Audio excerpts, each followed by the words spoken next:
What's going on, everybody? This is Spencer with Groove Life. We hope you're getting excited to get out in the deer woods. We got cold fronts moving through the south, and we are very excited to get this deer season underway. We're also excited to bring Michael Waddell on today. We are going to be talking about some whitetail hunting strategies, pre-rut and peak rut strategies that will hopefully help everyone to be more successful, and we figured that who better to hear it from than the bone collector himself. So without further ado, let's get it started. All right, so we got Michael Waddell here with us, the famous bone collector. So, Michael, how's it going? Going good, Spencer. What's up, buddy? Not much, man. Gonna send out a little newsletter at the end of the month here, and I figured no better way to get people interested than to have you on and talk a little whitetail hunting and hunting strategy and see where it goes. So have us a little conversation. Nice. Heck yeah. It's that time of year, man. Season's in. Most everywhere. And you've already had a heck of a start to your hunting season, starting with elk season, yeah? Yeah, we started early September this year. So we started hunting elk, and I came home, and like within a week of being home from elk hunting, man, I shot a really nice buck here in Georgia.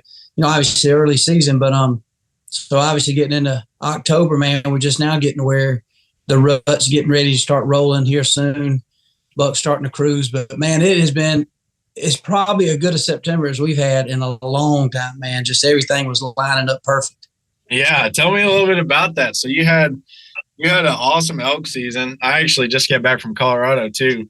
We were archery hunting as well, and didn't get quite as lucky as you did. We got a young bull, but you guys, I think the whole bone collector team has had a heck of a start. Yeah.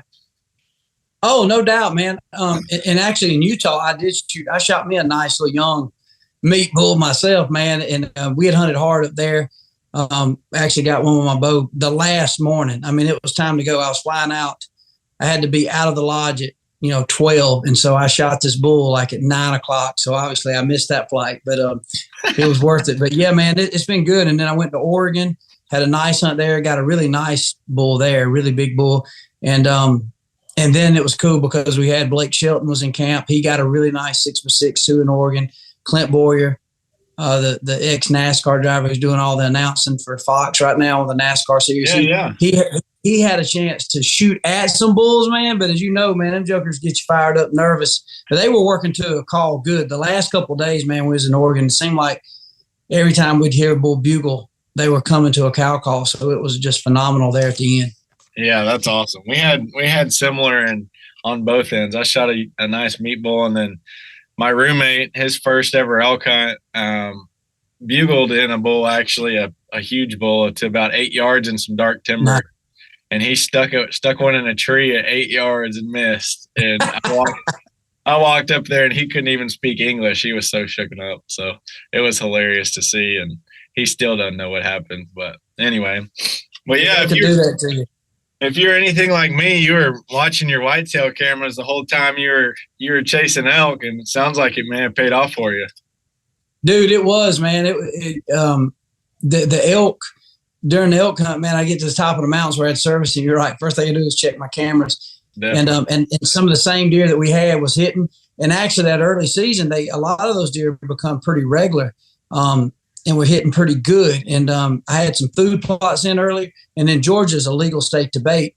And so I was able to watch the deer, and they were still coming regular. Not every day, but I was catching a lot of daylight, and I got back. And, man, I wasn't even home a few days. And one of the big 10 pointers I've been watching, that sucker come right in, man. And I got him shot, so I was pumped. That's awesome. Yeah, so let's dive into that a little bit.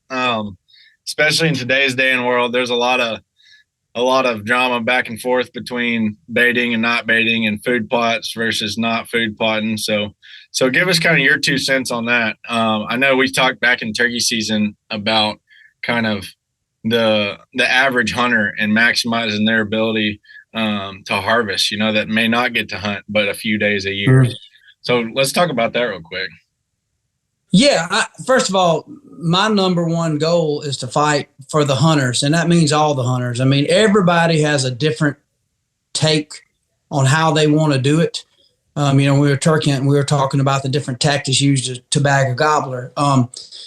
for me, I have a chance to personally make my decision on how I want to try to hunt and be successful. And that can change throughout the year based on how I want to go about it. Meaning, you can decide if you want to pick up a recurve. You can decide if you want to just stick with a compound, or, maybe the deer hadn't been quite in range. You can decide, I'm going to grab my crossbow or rifle or muzzleloader. You can decide that you're going to hunt the back 40, or you can decide to go on a trip, book a trip with an outfitter, or you can say, I'm tired of this and I'm going to try a challenge. And I've heard about a WMA in a public hunting spot that you might want to go hunt. So I am very strong in ally in conjunction with the hunters. I think the majority of the hunters across North America are good, solid assets to the resources. And so I think they can make those decisions on how to hunt them. Obviously, with that, it goes state regulations in every state, and it changes from state to state. Sometimes there's a lot of continuity. But I think the hunters are the ones that love these animals as much as more than anybody, way more than PETA will ever love them, because they actually put more back to protect them. Because obviously in a time like we're in now with the economy and the price of meat, I mean, these same animals, not just for our welfare mentally of hunting them, they can protect us, literally physically with the meat they provide. So I think that it should be up to the hunters and the way they want to go about it. And I don't think it should be other hunters to beat their chest and to judge who's worthy of how they killed an animal, because it's not going to hurt anything. So in my opinion, when it comes to baiting, no matter how you hunt, you're going to hunt over some type of bait. I mean, people can get aggravated, but you got to hunt either in between. And at minimum, if you really are saying, I don't want any bait in front of me, and I don't want to hunt over a white oak acorn tree, I don't want to hunt over, a persimmon tree, I don't want to hunt over a food plot, I don't want to hunt over cut corn or soybeans. Well, then at best, they're still going to be heading that way to feed in those areas once you find it. So you got to hunt them in transition and cut them off going to and from their bed, or in transition areas and pinch points going around that, because a deer is unlike us. We have all kind of mental needs. A deer is pretty simple. They eat, sleep, and survive.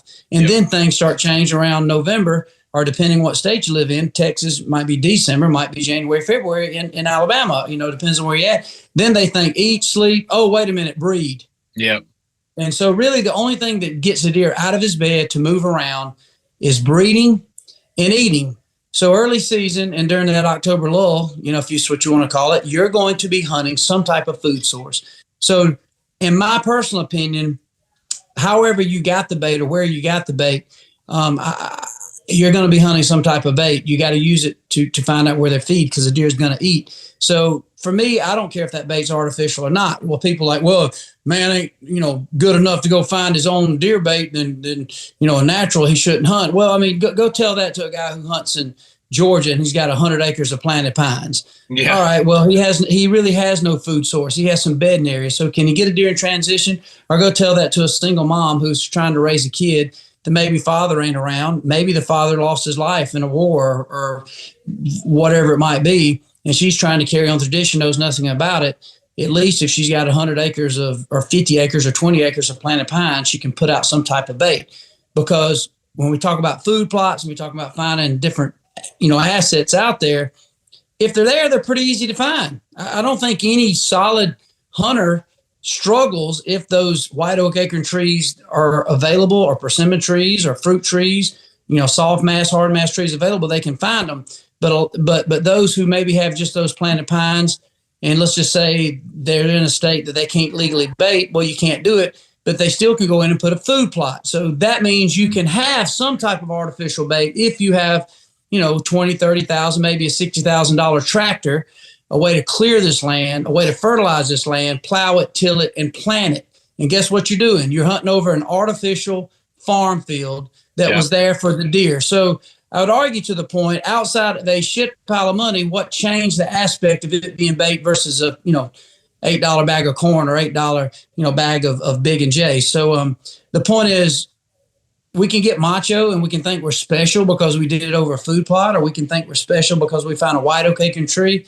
But it really don't make us a heck of a lot more special. I think a good hunter knows how to hunt, and it doesn't mean when you find these food sources, it's a guarantee that you're going to shoot a big mature buck, whether it's over bait. So anyway, there's just a lot of thought that goes into it. And for me, I'm not out there hunting to beat my chest. I'm out there hunting as smart as I can and trying to be successful for whatever it is. However, with that said, I might be in a mood to where, you know what, I don't want a pile of corn. I don't want to hunt in a feeder. I know these deer are moving through these areas, and I'm going to hunt an area that I think this saddle is really solid, and I think these deer are pinching through this point, traveling this edge, and I think I might have a better chance of catching a buck, pushing a doe around, and higher odds of success doing that than I would be setting over a food source, whether it be bait, whether it be a field. So hunters can make that decision, and good hunters are typically very secure hunters, and they hunt for themselves, and they're not worried about what other hunters are doing because they're too caught up in their own opportunity to make their own success, and they don't care about what the other hunters do. But a lot of hunters, because of the lack of success, I think, Spencer, a lot of times they get mad at other hunters' success, so they got to cast a stone. Yeah. And that could be saying, well, you did it with a rifle, you did it with a crossbow, and you did it over bait. Yep.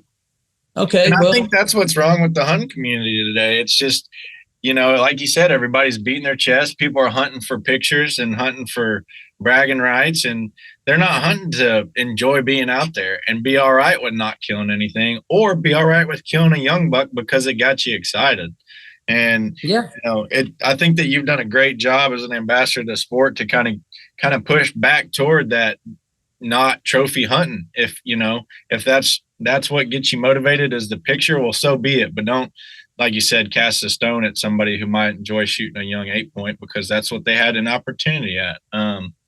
So yeah, I appreciate you from that aspect. But well, I mean, I think the hunt itself, the opportunity to hunt itself is pretty unbelievable trophy. And in that, if you hunt hard enough and you get the right opportunity, or hunt not even hard enough, hunt smart enough, I mean, I think one will yield, an opportunity will yield itself. And like I say, I mean, everybody has different strokes for different folks. Right. And even those of us who hunt a certain way, it changes. You might, like I said, I don't know how many times I've woke up and you're like, man, I'm going to go see if I can't get me a doe with my bow because the family needs some meat. And then I'll think to myself, man, I think I'm going to take my recurve in the morning. And I'm terrible. Man, I would starve to death if I had to hunt with a recurve, but I wanted that challenge. I just wanted to go. And so most of the time, if I don't see nothing, or I see something that's out of range, or I shoot at it and miss it. But it was a fun experience. But I don't think it makes me a sissy or somebody else who decides to get up and go with a rifle. I don't.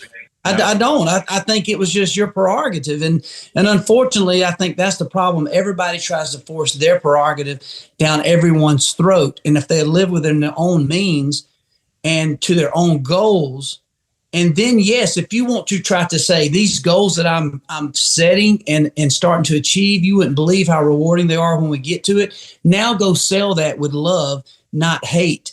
You can do that. Right. You can do that.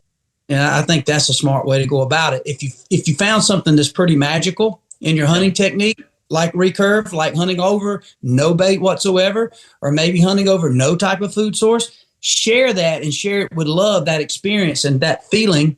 And I guarantee you other people will do it. But if you sit there and just call somebody a sissy and they don't deserve it, I mean, that just there's nothing good that comes out of that, in my opinion. Exactly. And you can't, I mean, we talked about this back during turkey season too, but you can't tell somebody their excitement levels, For deer hunting, everybody gets caught up in score. And I always say it's got to score 14. My excitement level's got to be a 10, and it's got to have 4 feet. So, That's right. That's right. Who are you to tell somebody the quality of their experience and the quality of their trophy? So, and nobody, I've never met somebody who is attracted or wants to be friends with a personality, man or woman, who basically, to uplift himself, downgrade someone else. Right. Nobody likes those people. They're unfun. They don't have a lot of friends, and they only have a few social media friends because they've somehow found the other haters and they found somebody to get on this bandwagon. But if you find somebody that can make you want to do something different because of the way that they loved you, the way they treated you, and the way you see them and their success, now that becomes attractive, and you'll start modeling yourself as just trying some of the more challenging things that they do. But if they degrade you because you're not doing what they do, they're really not doing it to make you look bad. They're trying to make themselves look better in their own identity and how they have decided to go about the hunt. But the only way they can truly make it worthy is to make you look like an idiot, or might make you look not worthy. And dude, that just don't work. That's like third grade freaking mean kid. That's all that is. Like, your picture's ugly and your mama's ugly and my picture's better and my mama's hot. I mean, that's all that is. Yeah. And my lunch is better than yours and you broke and you can't afford it. That's, I mean, it's just a little pissing match, and yeah, it's pretty pathetic. So, and with everything else that's going on in the world and hunting being under attack in a sense, or hunting and firearms in general, that's the last thing we should be doing. You know, if we're going to rally together and protect our assets and protect our rights, and we can't be having our own wars, you know, internally in the community. So anyway, well, hey, I wanted to jump into some tactics and kind of pick your brain. The people want to know what makes you successful. So we're going to, if you don't mind, I'm going to pick your brain on some stuff. So here we are, mid-October, kind of approaching pre-rut in a lot of places. Like you said, it's different across the country, but you know, I cut my teeth in South Arkansas. And so actually it's interesting, in North Arkansas, we're fixing to start the rut. And then in South Arkansas, more like you said, in December. But for general purposes, we're going into the pre-rut here. And you've already killed one mature deer. But I just want to hear, you know, you have a big mature deer on camera that you haven't already killed. How are you kind of approaching this into October into early November phase? A lot of people call it the lull, but also a lot of people's favorite time to be in the woods around Halloween and kind of the moon phase we got coming up. So. Yeah, I do think that pre-rut that leads into that peak breeding, I think it is the best time to be in the woods. Whether you're a large landowner, whether you're on public, whether you're on private, you know, whether you're on just a small track and maybe you had some bucks early season, but they disappeared during that early October. Because right now, a lot of the deer are switching over. The acorns are starting to fall. You know, if you hunt up, you know, prime example is your neck of the woods that you grew up hunting, and now I know you're in Tennessee. You know, there's a lot of acorns, but those acorns don't exist early season because they haven't, you know, come out of the trees. Well, now it's starting to rain acorns, you know, and so there's a plethora of good hardy substance out there that the deer have, and it's random throughout the forest. And if you hunt these big wood lots, obviously, it's everywhere. So sometimes even in those states that you can legally bait, you're kind of doodling in the wind. The deer's still out there, maybe coming to those corn piles or big and J piles, but they're not consistent. So reality, I don't think you any more leading yourself up for success hunting there than you are getting off in those white oak acre, you know, draws and transition areas, because deer are not traveling as far. They're staying home base. They know the rut's coming up. So the lull is obviously the toughest time. And I would consider the lull that early October through about right now, let's say in Georgia or say the Midwest, where the bucks typically start breeding that first week in November. So a lot of times that week or two prior to those peak breeding days, there becomes a frenzy. I think those bucks are really anxious. The weather cools down in some areas. Like next week, we're getting a really good cold front. Like the temperatures are dropping to the mid-30s here in Georgia, I think in Tennessee too. It's going to be a dynamite time to hunt because these bucks are going to be anticipating. They already are anticipating. Now the weather's cool. They're a little more hungry. The metabolism speeds up. They're excited. So chances are, by rule, at least what I know, the deer are going to naturally be on their feet, maybe making mistakes and showing up in daylight. They're not just going to be walking through the forest nibbling on a few acorns, which they are going to be doing that. They're going to be cruising, looking to see where other deer are eating. They're going to be also trying to figure out some dominance. They're also going to say, you know what? You never know. Old Sally just might be in heat.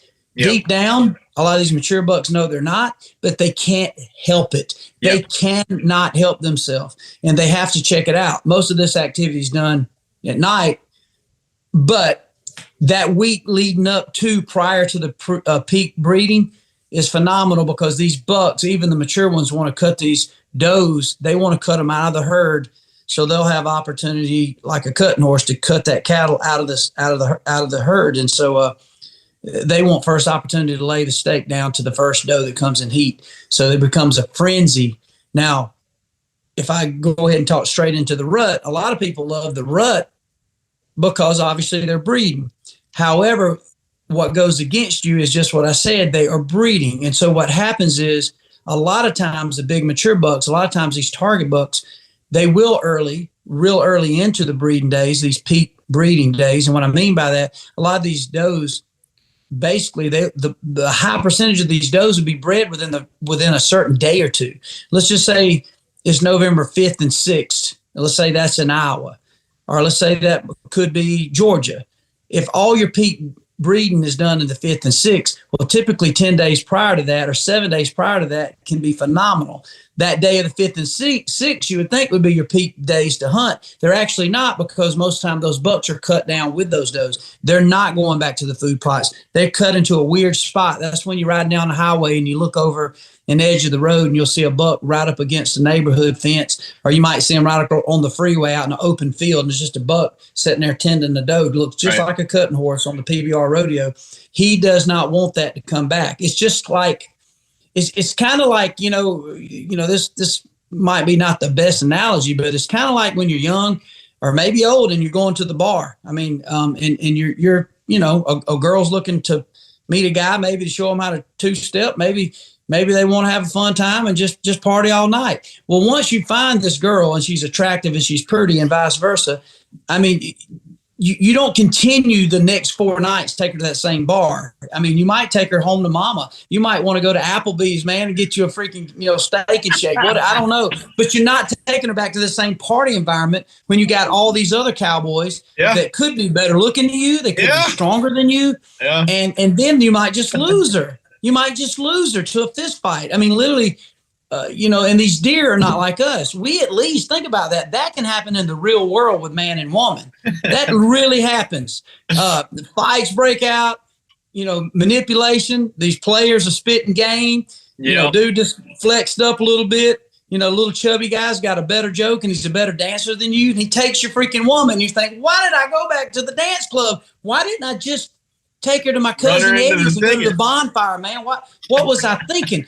Well, now think about that. That's us. That's a manipulation of man. Yeah. Now let's think about a big mature buck who literally will breed his sister. He'll breed his mama. He'll breed. I mean, this joker completely has no rules. Yeah. Now think about his concern. He's dealing with other personalities that are same. It's survival of the fittest. They will murder each other to breed. So he does not want that doe that's in heat to be social and to be around other deer.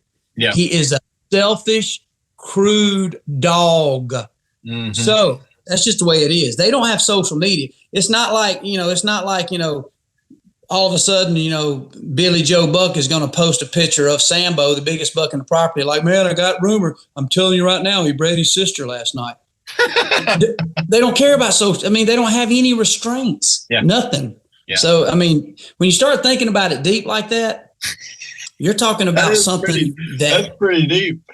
The nature of these animals are insane. It's unbelievable. Yeah. So let's back up a little bit. So those days leading up to the rut when big bucks are cruising and they are trying to find that hot doe. So what are a lot of people will hunt a food source, being whether it's a food plot or a pile of corn, all the way through the season. From my experience, getting to this time of year, early season, sure, you can have some luck there. But for me personally, I got a lot of neighbors, more pressure than average, I would think. And those food sources, bucks are just simply not going to daylight on most of the time. So, getting back off into the woods like you talked about, or getting somewhere where you might catch a buck cruising, trying to find a hot doe. What's going to be your strategy there? What are you keying in on for that scenario? Well, what I'm keying in there, the biggest thing is travel corridors. And what I mean by that, obviously, you're not eliminating the food. But a lot of times, even those food plots or those hubs where the does are coming to, that is a good plot to start. I mean, all the old timers will tell you, man, find the does, you will find the bucks. Right. Eventually, not early season. It seems like those bucks are not as mixed in with those does. You'll find a couple bucks, or even bachelor groups of bucks early season. But as you're nearing that rut, you definitely want to be more around the core group of where a lot of deer activity is. And find areas to where, in between bedding areas and stuff, pinch points. This is a great time to get in the edge of CRP fields and big areas where you can find double corners if you're in the Midwest, or maybe you're in even Tennessee where you got a lot of open ground, double corners or pinch points and bottlenecks, and then get up high. So you're not even looking for areas to where it's tight. Maybe bucks are having to walk by your stand. If you can get to an area that you can see a large area where bucks are cruising through, opportunity to use a decoy, a grunt call, rattling horns, as well as snort wheeze call is unbelievable. So especially if I don't have a lot of history with a piece of property, I will try to get to a place where I can see a long way. Right. And try to get to an area to where, deer are kind of hopefully funneling through me in saddles and pinch points.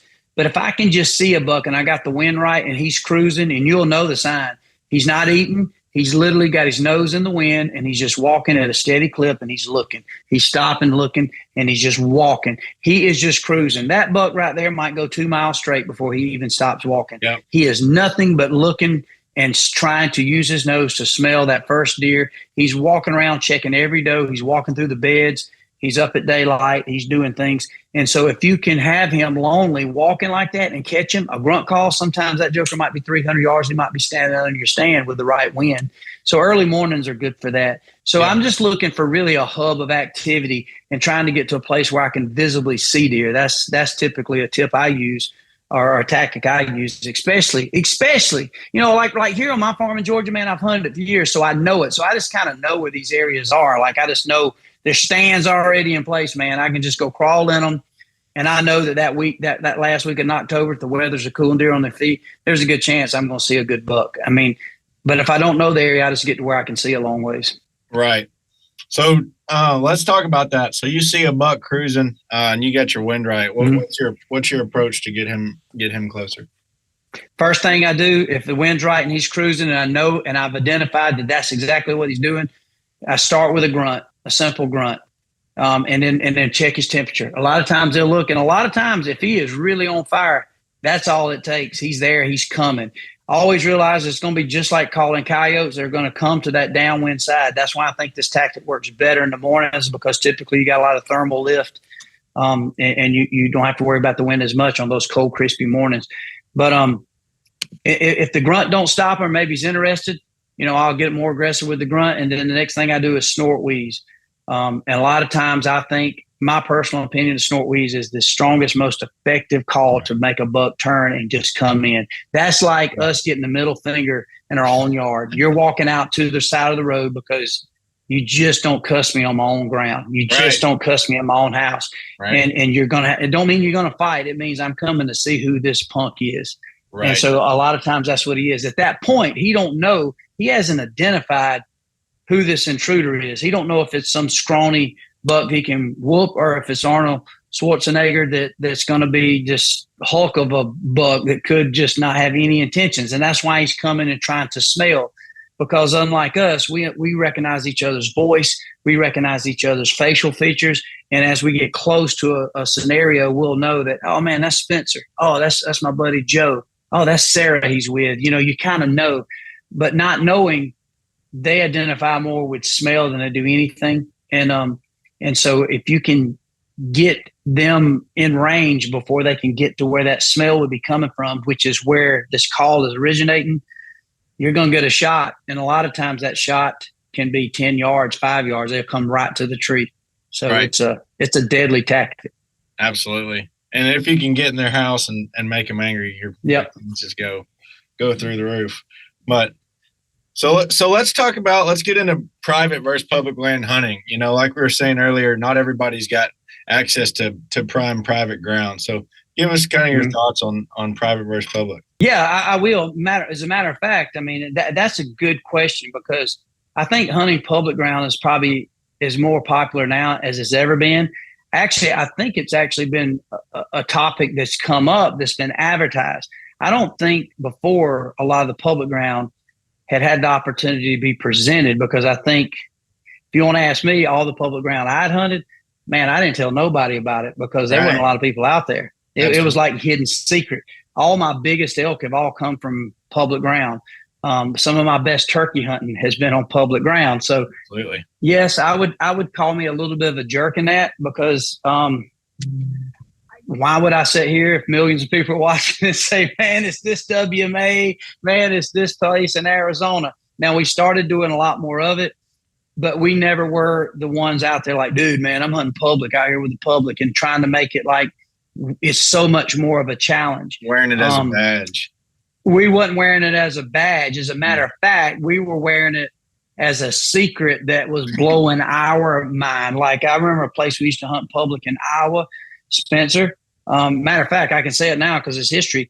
Bill Jordan missed a booner in there. Greg Miller missed a booner. I'm talking about 190-inch bucks, giant freaking bucks, and it was public ground. Wow. And our only selfish terror was to find it was for people to see these videos and realize that this was on public ground. Right. So we didn't wear this as a badge. We were completely fine with people accusing us of hunting in a high fence. I would way rather that. I would way rather say, dude, yeah, it's a high fence right down the road. No, it was freaking wild public ground whitetails. Yeah. And guess what? It's Iowa, so it's still pretty darn awesome and easy because there was farmers all around. They was farming on the public ground. There was corn, there was soybeans, and this was an unbelievable CRP field that just deer were transitioning through, and all the does were bedding, and these big bucks were bumping these does up all day, and it was amazing. So there was food sources all around. However, I think by rule, Spencer, the public ground these days is the toughest, most challenging place to hunt, I will say, because you have no way of guaranteeing who else is there. And if somebody has beat you to this spot, or maybe somebody has walked through this spot, maybe somebody decided to go squirrel hunting the same morning that you're deer hunting. So even though the resource, I don't think is any, I think the resource is every bit as good in some cases, in a lot of cases better than some people's private or hunting club.